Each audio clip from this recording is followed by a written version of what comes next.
High court division কোটা প্রথা বহাল রেখে 2018 সালের প্রজ্ঞাপন বাতিল করে যে রায় দিয়েছিল, সেই রায়টি আপিল বিভাগ আজকে দীর্ঘ শুনানির পর হাইকোর্ট ডিভিশনের রায়টিকে বাতিল ঘোষণা করা হয়েছে। হাইকোর্ট ডিভিশনের রায়টিকে রদ ও রহিত করা হয়েছে।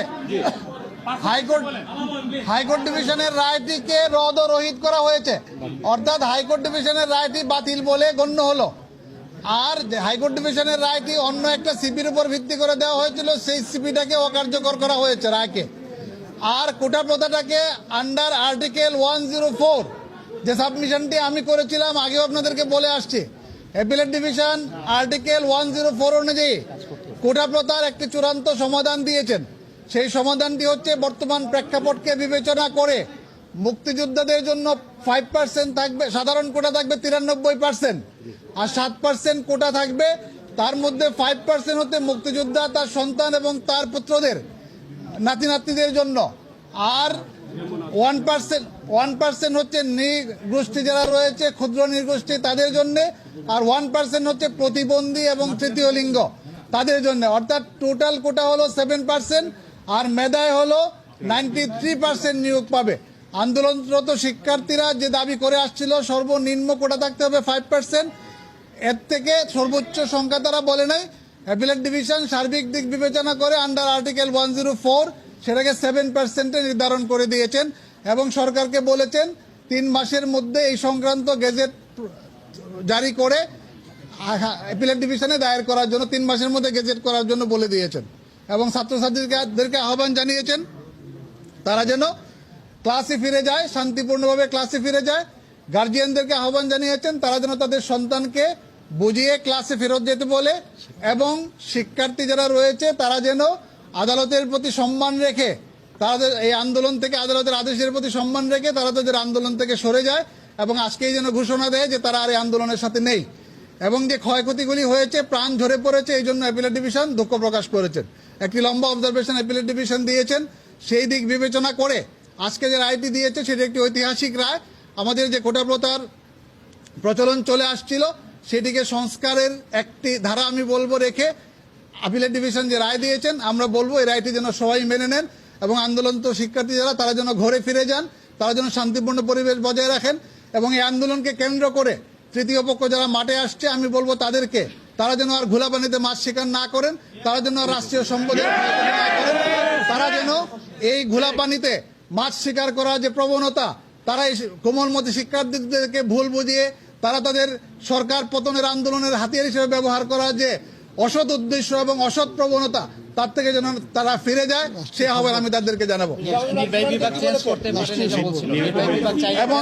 এবং রায়ে এটিও বলে দেওয়া হয়েছে, যেহেতু বিষয়টি পলিসি ম্যাটার, আজকে আলোচনার সবচেয়ে বড় বিষয় ছিল যে বিষয়টি পলিসি ম্যাটার।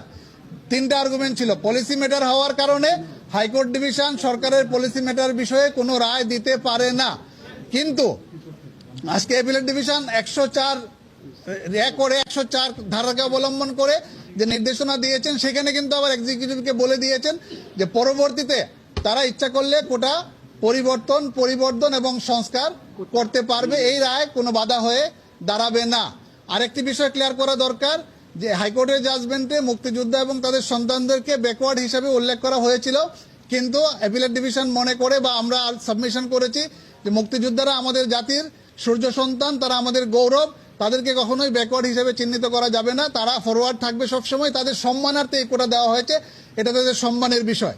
আর অন্য যারা পেয়েছে তারা তাদের রাইট হিসেবে সংবিধানের আর্টিকেল 28, 29, 14 অনুযায়ী যেভাবে প্রোটেক্ট করতে বলা হয়েছে, সরকার সেভাবে তাদের রাইট এবং তাদের ইন্টারেস্টটাকে প্রোটেক্ট করবে।